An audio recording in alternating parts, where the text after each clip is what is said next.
This gathering marks yet another significant milestone in our successful efforts to strengthen the synergy between energy security and energy transition within this framework.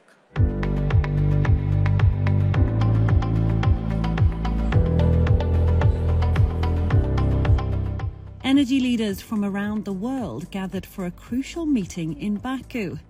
The 11th Southern Gas Corridor Advisory Council and the 3rd Green Energy Advisory Council brought together representatives from 24 countries.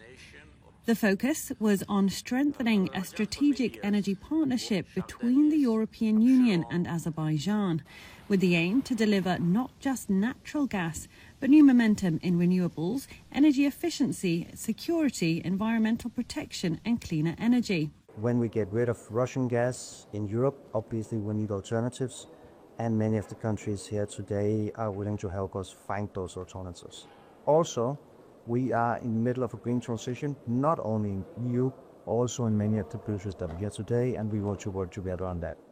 Now, in its 4th year of operation, the Southern Gas Corridor remained a key theme.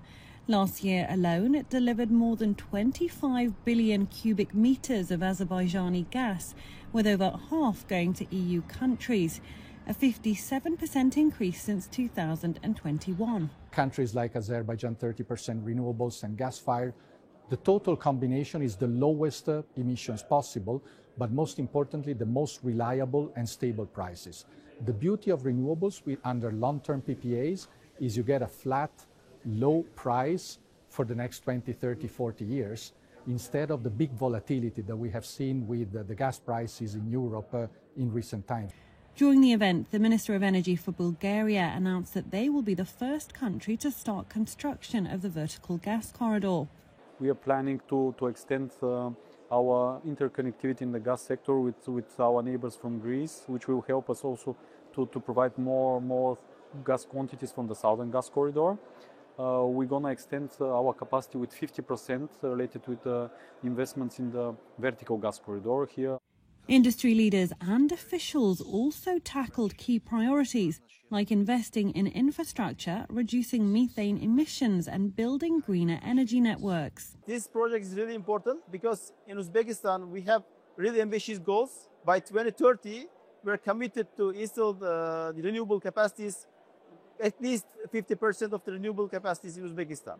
So which means we have renewable generation will be at least 25 gigawatts by 2030.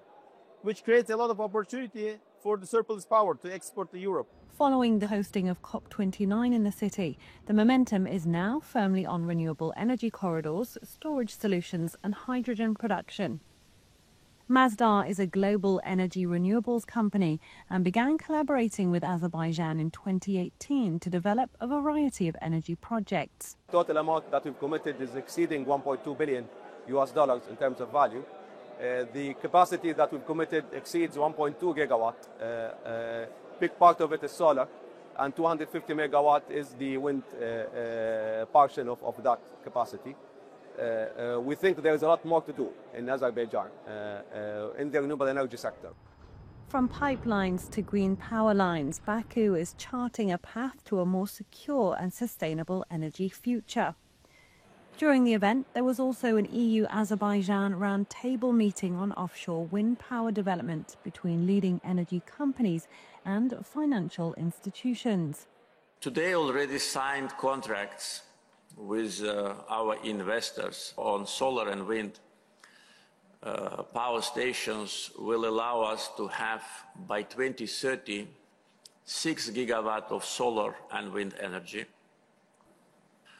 As I said, that will save a lot of natural gas, which we today use to produce electricity domestically, and that will all be available for export. The energy ministries of Azerbaijan, Kazakhstan and Uzbekistan also signed a memorandum at the event for the Caspian Green Energy Corridor. The goal is to unlock cross-border electricity trade and accelerate the region's shift to renewables. In Baku, the discussions reinforced the message that energy diplomacy is not just about powering nations, it's also about powering the future.